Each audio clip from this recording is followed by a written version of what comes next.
pinalangga sa akong asawa. Adlaw gabi ihapyuro niya, ugay-ugayon o gitikon pa. Usahay pod mag-away sila, kay masakitan kining ituya. Tuok-tuok kon manggod niya, mabanghagan ang akong asawa. Itoy, ayaw gyud pag binugoy.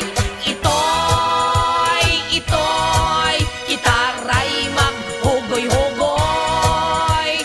Itoy, ayaw gyud pag lumoy-lumoy.